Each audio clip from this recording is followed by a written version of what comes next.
Dear student, standard 4 subject Gujarati. आपको भी आपकी ग्राफल को गुजराती की जो टेक्स्ट बुक है वो निकालनी है।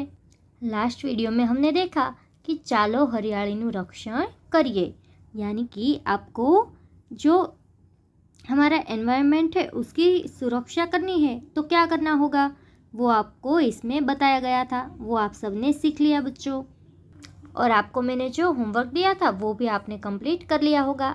आज हम सीखने वाले हैं चैप्टर नंबर 5, जिसका नाम है सोनलनी फूलदानी। देखिए यहाँ पे आपको एक लड़की का पिक्चर दिया है। ये जो लड़की है उसको फ्लावर बहुत पसंद थे। उसका नाम क्या है? सोनल। सोनलनी फूलदानी यानी कि सोनल्स फ्लावर वास। उसको फूलदानी बहुत पसंद थी और फूल भी बहुत पसंद थी। सोनल नामनी एक सुंदर छोकरी हती। सोनलने फूलों बहुत गमता हता। एक लड़की थी, उसका नाम था सोनल। वो बहुत ब्यूटीफुल थी। सुंदर को क्या कहते हैं? प्रीटी, या तो उसको कहते हैं ब्यूटीफुल। वो बहुत अच्छी थी दिखने में, और उसको क्या पसंद था? फूलों यानी कि फ्लावर उसको बहुत पसंद थे। ये तो उसके घर में सारे लोग जानते थे। एक दिवस सोनलना पिताजीए सोनलने एक फूलदानी लावी आपी। उसके जो पिता थे यानी कि उसके फादर ने एक दिन उसको गिफ्ट में दी फ्लावर वास, यानी कि उसको जन्मदिन पे क्या मिला? उसको गिफ्ट में क्या मिला? फूलदानी। फूलदानी મળતા તે ઘણી खुश થઈ गई। वो तो हर रोज़ पूरे दिन ये जो फ्लावर है वो उसमें कोई ना कोई फ्लावर ढूंढती थी और वो फ्लावर वास में रख देती थी। फूलदानी મળતા તે ઘણી खुश થઈ गई હતી। वो इतनी ज़्यादा खुश हो गई थी ये गिफ्ट मिलने पे। તે બગીચામાંથી ગુલાબ, મોગરો, चंपो, जूई वगैरह फूलों लई आवी। वो गार्डन में जाती है और वहाँ पे जो भी अच्छे अच्छे फूल खिले हुए हैं वो लेके वो आती है। એ ફૂલો તેણે ખૂબ સરસ રીતે ફૂલદાનીમાં ગોઠવ્યા ને ફૂલદાનીને દીવાનખંડમાં યોગ્ય જગ્યાએ गोठवी। ये जो सारे फूल थे वो फ्लावर वास में अच्छी तरह से वो रख देती है, और उसको वो कहाँ पे रखती है? दीवान खंड में, यानी कि अपना जो लिविंग रूम था वो वहाँ पे ठीक जगह पे रख देती है। आथी दीवान खंड की शोभा खूब वधी गई और उसका जो लिविंग रूम था वो अब बहुत अच्छा लगने लगा। उसकी शोभा बढ़ गई। दीवान खंड फूलों की मीठी सुगंध थी मगमगी उठ्यो। ये जो फ्लावर थे उसकी खुशबू थी। खुशबू के कारण पूरा जो उसका रूम था वो अभी सुगंधित हो गया था और पूरा कमरा अच्छा भी लग रहा था। अब नीचे देखते हैं, नीचे का पैराग्राफ। सोनले बिलाड़ी पाળી હતી। एक दिवस सोनल एनी पाळेली बिलाड़ी साथे दीवानखंडમાં रमती हती। एવામાં एक अजाणी व्यक्ति दीवानखंडમાં आवी। सोनल थी, उसको ये जो फ्लावर वास है वो अपनी जान से भी प्यारा था, और साथ में आपको यहाँ पे बताया गया है कि उसने एक पेट एनिमल के तौर पे एक बिल्ली को पाला हुआ था, और एक दिन वो अपनी ये जो पेट एनिमल है वो उसके साथ खेल रही थी लिविंग रूम में।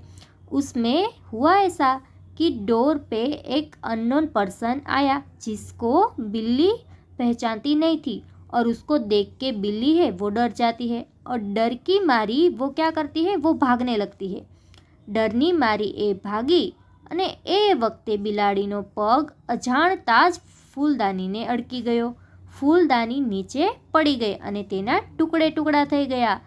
अब होता ऐसा है कि बिल्ली डर जाती है इस अननोन पर्सन से और वो भागने लगती है। अब जब भागने लगती है तो उसका ध्यान नहीं रहता है, तो ये जो उसका पैर है वो भागने में फ्लावर वास से टकरा जाता है और फूलदानी है वो नीचे गिर जाती है।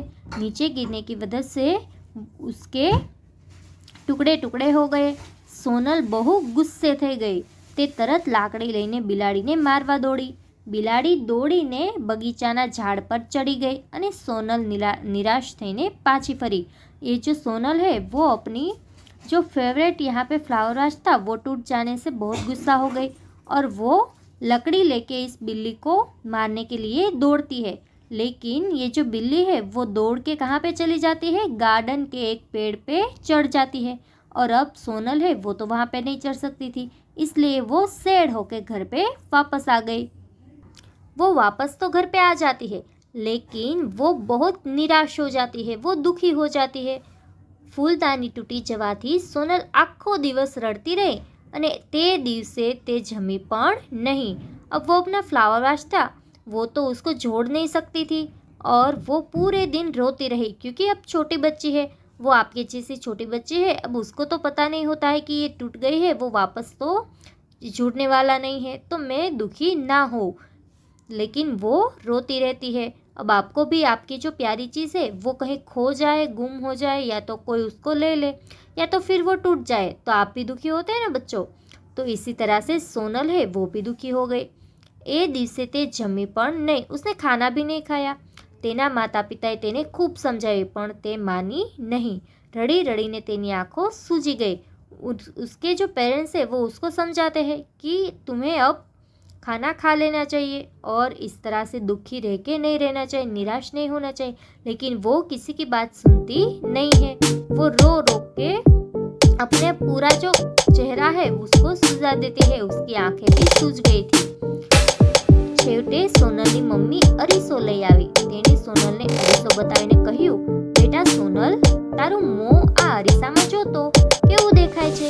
अब उसकी मम्मी ने सोचा कि इसका कुछ तो उपाय करना होगा, क्योंकि अब जब तक सोनल खाना नहीं खाएगी तो मुझे भी अच्छा नहीं लगेगा। इसलिए सोनल की मम्मी ने कुछ सोचा और सोच समझ के वो आईना है यानी कि मिरर है वो सोनल के सामने लेके जाती है और कहते हैं, बेटा सोनल, इसमें तुम्हारा चेहरा है वो देखो तो वो कैसा दिखता है। तो સોનલે અરીસામાં પોતાનું મોં જોયું, તેને ખૂબ આશ્ચર્ય થયું। अब आप भी जब खुश होते हो तब आईना देखते हो स्माइल करते हुए, तब आप कितने प्यारे लगते हो और ब्यूटीफुल भी लगते हो।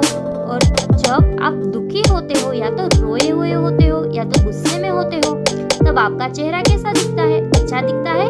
नहीं, बिल्कुल भी अच्छा नहीं दिखता है, अगली फेस लगता है। तो सोनल का भी ऐसा ही हुआ। वो जब आईने में देखती है तो उसको अपना जो चेहरा है वो बहुत अगली लगा, उसको थोड़ा सा भी उतना चेहरा है वो पसंद नहीं आया। उसको बहुत આશ્ચર્ય हुआ। દરરોજ ગુલાબ જેવો લાગતો એ ચહેરો આજે આંસુ અને ક્રોધથી ખરડાઈને કદરૂપો લાગતો હતો। તેણે તરત અરીસા સામેથી મોં ફેરવી લીધું। अब आपके साथ ऐसा कभी हुआ है बच्चों कि आपको अपना ही चेहरा पसंद ना आए? ऐसा तो कभी ना कभी तो हुआ ही होगा। तो ऐसा भी होता है सोनल के साथ। उसका जो रोज़ जैसा अच्छा गुलाबी गुलाबी चेहरा था, क्यूट क्यूट, तो वो आज लगता है गंदा। उसको ही अपना ही फेस अगली लगता है और वो अपना चेहरा ऐसा गंदा देख नहीं पाती है। वो फटाफट से आईने के सामने से अपना मुंह है वो हटा देती है। अब सोनल रोते हुए अपनी मम्मी से पूछती है, क्या पूछती है? सोनले रड़ता रड़ता तेनी मम्मी ने पूछ्યું, मम्मी मारो चेहरो केम आवो भद्दो देखाय छे? भद्दो यानी कि अगली। वो पूछती है कि मम्मी मेरा जो चेहरा है, मेरा फेस है, वो इतना गंदा क्यों दिख रहा है आज? रोज़ तो मैं बहुत अच्छी लगती हूँ। મમ્મીએ તેના માથા પર વહાલપૂર્વક હાથ ફેરવતા કહ્યું, બેટા ક્રોધને લીધે તારો ચહેરો કદરૂપો થઈ ગયો છે। अब मम्मी है वो प्यार से सोनल को समझाती है, उसके सर पे हाथ रख के और उसको प्यार से समझाती है कि बेटा तू ये जो गुस्सा कर रही है उसके कारण तुम्हारा ये जो फेस है वो इतना अगली दिख रहा है। મમ્મીના આ મીઠા શબ્દોની સોનલ પર જાદુઈ અસર થઈ। સોનલ તરત જ શાંત થઈ ગઈ અને તેનું મોં મલકી ઉઠ્યું। अब मम्मी है वो इतना प्यार से जब समझाती है, उसके प्यार जो मीठे मीठे बोल है वो सुनकर सोनल है वो खुश हो जाती है और जैसे मैजिक असर करता है तुरंत, उसी तरह से ये जादुई असर सोनल पे हो गया और वो तुरंत ही शांत हो गई। उसका गुस्सा है वो ठंडा हो गया और वो हंसने लगी। तेने मम्मी ने કહ્યું, હવે હું ક્યારેય गुस्से नहीं था। अब वो समझ चुकी थी मम्मी की बात कि वो गुस्से के कारण उसका जो फेस है वो इतना गंदा हो गया। तो अब उसने निश्चय किया कि वो कभी भी गुस्सा नहीं करेगी, जैसे कि उसका जो चेहरा है वो खिला खिला गुलाब जैसा लगे। क्रोध करवाથી આપણી જાતને જ નુકસાન થાય છે, તેથી કદી ક્રોધ ન કરીએ। देखिए ये सोनल की जो फूलदानी है, इस जो स्टोरी है छोटी सी, लेकिन उसमें आपको मोरल बहुत बड़ा मिलता है। क्या मिला? आपको लास्ट 2 लाइन में दिया है कि आपको कभी भी गुस्सा करना नहीं चाहिए और गुस्सा होने से आप दूसरों का तो नुकसान करते ही है, लेकिन साथ साथ अपने आप का भी नुकसान करते हो। इसलिए कभी भी आपको गुस्सा करना नहीं चाहिए। बच्चों, आपको भी इस स्टोरी में से बोध लेना है, मोरल सीखना है कि आपको कुछ भी हो जाए, आपका कोई भी खिलौना टूट जाए या तो आपकी प्यारी चीज़ आपसे अलग हो जाए, लेकिन आपको कभी भी गुस्सा करना नहीं है, क्योंकि गुस्सा करने से आपकी जो सेहत है उसको भी तकलीफ पहुंचती है और आपके जो पेरेंट्स हैं वो भी दुखी होते हैं। इसलिए आपको भी कभी गुस्सा नहीं करना है। अब हमें सामने के पेज पे शब्दार्थ यानी कि ग्लोसरी के कुछ शब्द दिए हैं जो आपको अपनी नोटबुक में लिखना है 2 टाइम। अब हम देखते हैं वो क्या दिए हैं शब्द। सुंदर यानी कि प्रीटी, PRETTY प्रीटी। फूलदानी means flower vase, FLOWER flower vase, VASE vase flower vase यानी कि फूलदानी। अब है क्रोध यानी कि एंगर, ANGER एंगर।